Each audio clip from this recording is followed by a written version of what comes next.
Olá, aqui estamos outra vez em nome do soberano Criador dos céus e da terra, o Senhor Jesus Cristo. Estamos dando prosseguimento à minha exposição da minha tradução do livro de Atos. Estamos no capítulo 17, verso 22.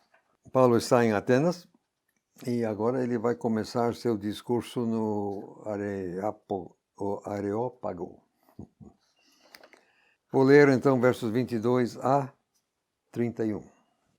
Então Paulo se pôs de pé no meio do Areópago e disse: Varões atenienses, percebo que em todos os aspectos vocês são muito religiosos. É que, caminhando e atentando para os vossos objetos de culto, encontrei inclusive um altar com esta inscrição: A Deus desconhecido. Pois bem, este que vocês cultuam sem conhecer, é ele que eu vos anuncio. O Deus que fez o mundo e tudo quanto nele há. Ele mesmo, sendo Senhor de céu e terra, não habita em templos feitos por mãos, nem é servido por mãos de homens, como se necessitasse de alguma coisa, sendo que ele mesmo sempre tem dado vida e fôlego a todos. E de um só sangue ele fez cada etnia de homens para habitar sobre toda a face da terra, fixando os tempos designados e os limites da sua habitação, para que buscassem ao Senhor e, porventura, tateando, pudessem encontrá-lo, se bem que não está longe de cada um de nós. Porque nele vivemos, nos movemos e existimos.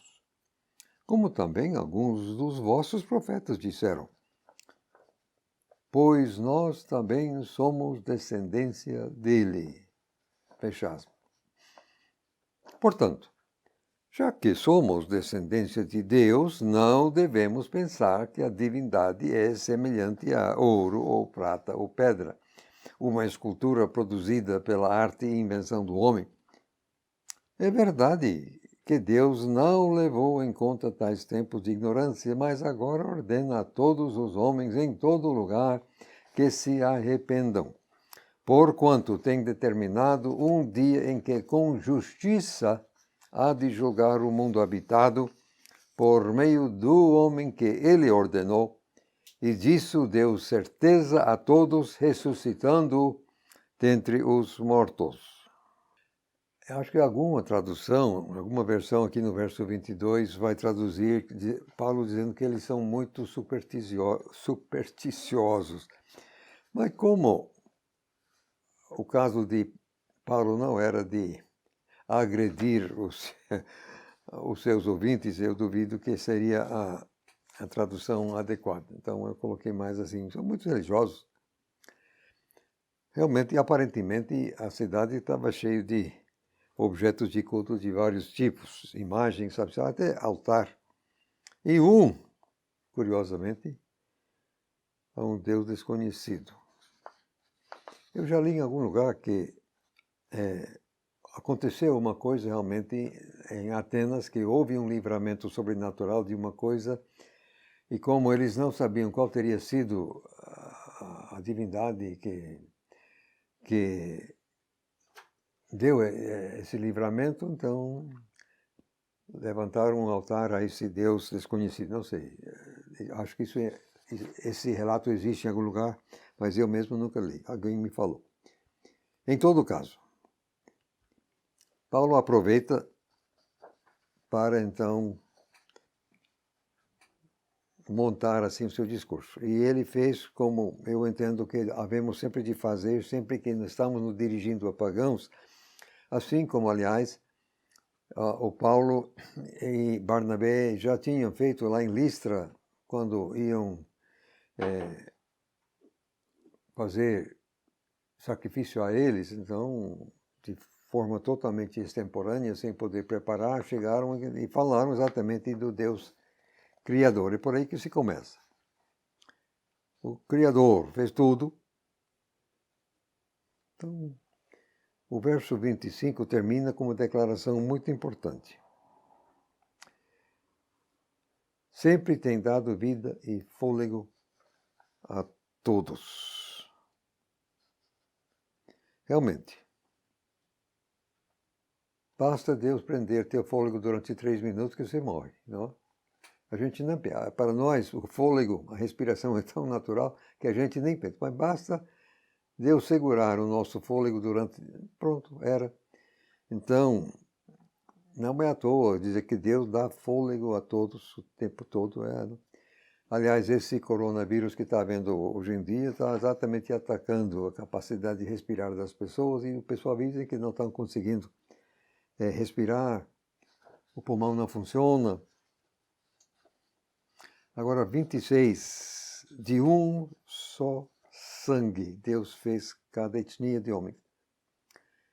Gente, a medicina moderna já descobriu que isso é exatamente a verdade. É perfeitamente possível fazer transfusão de sangue entre raças, sem problema. Então, esse problema de tipos de sangue, mas esse problema de tipos não é uma coisa que se prende às raças. Agora, como poderia Paulo saber disso 2000 anos atrás? Não, ele não tinha como saber isso. Então foi aqui uma revelação. Tristemente, uns 4,5% dos manuscritos gregos omitem sangue, que realmente deturpa totalmente aquilo que Paulo falou aqui e, calamitosamente, as versões modernas seguem esses 4,5%. Isso é triste demais. O texto correto e original é mesmo de um só sangue. Ele fez cada etnia de homens para habitar sobre toda a face da terra. Agora, quando prossegue dizendo que fixando os tempos, atenção, designando os tempos e os limites da sua habitação, isso tem dado naturalmente espécie a uns e outros, como concordo, mas é que nós aqui, totalmente presos ao tempo e ao espaço, nós não podemos entender um ser eterno. Para um ser eterno, o tempo não existe. É por isso que Deus já sabe, antes de ir para nós acontecer, o que vai acontecer, porque para ele o tempo não existe. Por isso também, na primeira carta de Pedro, primeiro capítulo, diz que o Cordeiro de Deus com sangue derramado foi assim conhecido antes da criação do mundo. Então, eu vou ler aqui Deuteronômio 32, verso 8, que vai na mesma direção. Quando o Altíssimo distribuía as heranças às nações, quando dividia os filhos de Adão uns dos outros, estabeleceu os termos dos povos conforme o número dos filhos de Israel. Isso tem dado um nó. Como é que Deus... Quer dizer, séculos antes de existir Israel, mesmo antes do dilúvio, mas para Deus não tem problema. Deus já está de antemão, ele já sabia tudo o que iria acontecer, inclusive com os filhos de Israel. E é isso aqui que agora o Paulo fala. Limites da sua habitação. Deus já sabia. Isso, aliás, é curioso também para pensar. Hoje, se tem limite de habitação, então, mas Deus é o Deus da história. Não tem nada acontecendo que Deus está alheio, não está sabendo. Agora, o verso 27 não me é muito claro. Mas, para que buscassem ao Senhor? Quer dizer, aparentemente os povos deveriam somar 2 mais 2 e entender que havia realmente um poder sobrenatural conduzindo as coisas. E com isso deveriam procurar esse ser, mas isso lamentavelmente tem acontecido muito pouco. Tem acontecido, mas muito pouco. Geralmente por algum indivíduo, não por um povo inteiro. Tateando, exatamente, tateando, que sem uma revelação explícita de Deus, aí a gente fica tateando no escuro. Se bem que, dizendo ele, Deus de fato não está tão longe de nós. Aliás, se ele é onipresente, com efeito, ele não está longe mesmo, não. Aí prossegue. Outra verdade, nele vivemos, nos movemos e existimos. Sim, uma verdade fundamental. Isso é verdade, quer as pessoas reconheçam, quer não reconheçam. Não, mesmo que alguém diga, não, Deus não existe, mas isso não altera o fato. O que eu penso não altera o fato. O fato é que em Deus, o Criador, é que nós temos a nossa existência. Curiosamente, ou não sei, Paulo tinha conhecimento de alguma literatura do local, porque ele cita um poeta, eu já vi o nome desse poeta, mas nunca andei atrás, que ele cita aqui, pois nós também somos descendência dele, isto é, do Criador. Aí ele aproveita o ensejo. Acontece que aquele poeta falou a verdade, quer soubesse, quer não, mas que ele, quer dizer, todo ser humano é descendência de Deus, de certa forma, ele é o Criador. Então, falou a verdade, então, Paulo aproveita, já que somos descendência de Deus, nós devemos pensar. Então, por que não? Porque se nós somos descendência de Deus, então ele há de ter todas as capacidades que nós temos, só que em grau muito maior e melhor. Mas, se nós temos sentimento, Deus sim, se nós, quer dizer, então, ouro, prata, pedra, pau, é que Deus não é. Se nós temos vida, Deus tem vida e muito mais do que nós. Então, isso deve ser óbvio. Ninguém deve pensar que Deus seja uma coisa dessas. Aí ele diz que antigamente Deus, de certa forma, fez, dizendo ele, vista grossa, que o pessoal de fato não tinha uma revelação mais explícita, adequada. Mas agora não. Agora, Deus levantou alguém que vai ser o justo juiz do mundo. Curiosamente, Paulo vincula a ressurreição a um justo juízo. Seremos julgados de forma justa. Interessante esse vínculo, né? Não me parece tão óbvio esse vínculo. Mas olha, verso 31, onde ele termina de fato o discurso, que o pessoal terminou para ele. Deus determinou um dia em que com justiça há de julgar o mundo habitado por meio do homem que ele ordenou. E disso deu certeza a todos, ressuscitando dentre os mortos. Então, o fato de Deus ter ressuscitado Jesus é a garantia disso. Pronto. Bastou falar da ressurreição.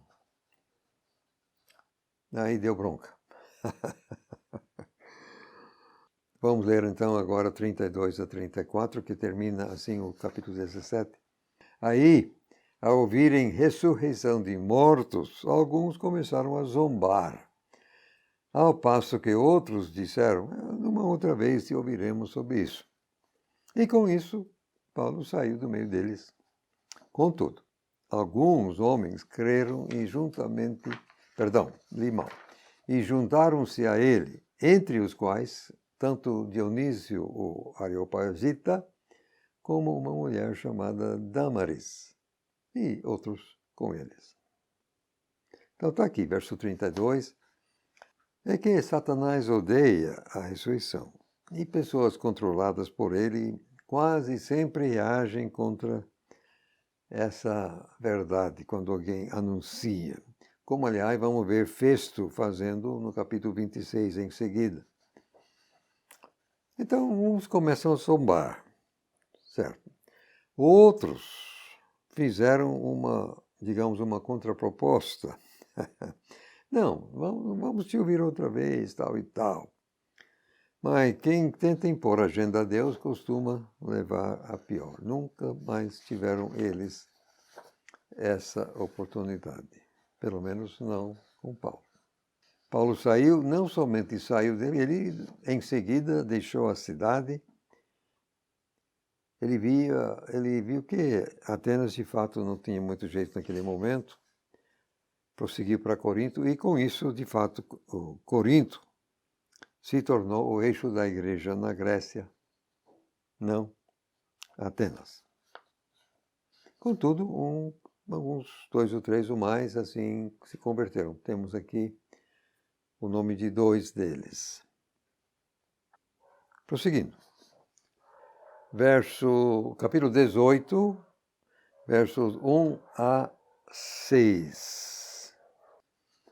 Ora, depois dessas coisas, Paulo partiu de Atenas e foi para Corinto. E encontrando certo judeu chamado Áquila, natural do Ponto, recém-chegado da Itália, com sua esposa Priscila, abrir parêntese, porque Cláudio, o César, tinha ordenado que todos os judeus saíssem de Roma, fecha parêntese, ajuntou-se com eles. E como tinham a mesma profissão, ele ficou morando e trabalhando com eles, pois eram fazedores de tenda. Já todos os sábados ele arrazoava na sinagoga, tentando convencer tanto judeus como gregos.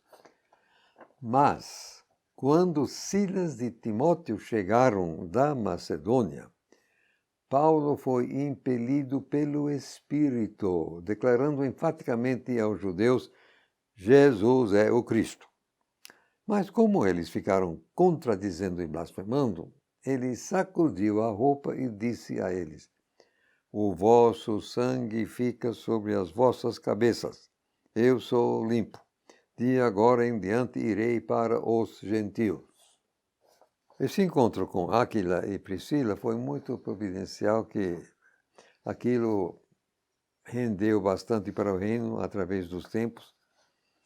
E foi uma ação do nobre do César, Cláudio, que mandou todo mundo, os judeus para fora, e com isso estavam ali, etc.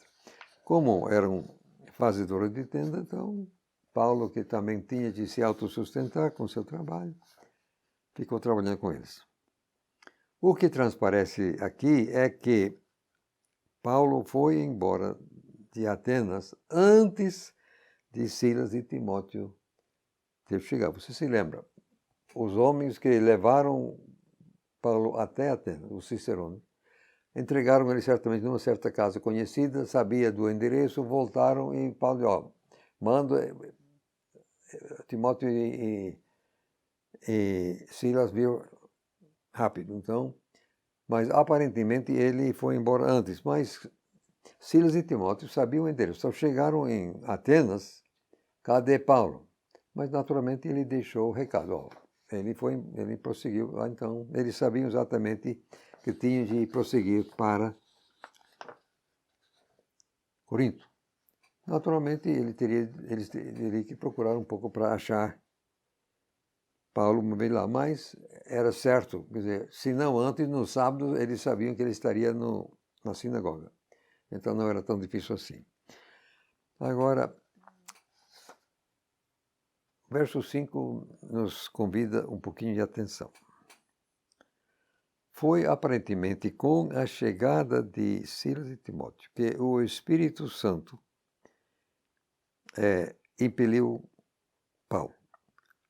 Agora, calamitosamente, uns 6% manuscritos gregos, em vez de Espírito, colocam uma palavra que desvirtua totalmente o texto. Seguido, você já sabe, pelas versões modernas. É triste. O que aconteceu é que o próprio Espírito Santo impeliu, porque parece que agora Paulo podia deixar questões meramente materiais com Silas e Timóteo. E agora, então, Paulo podia se concentrar no lado espiritual.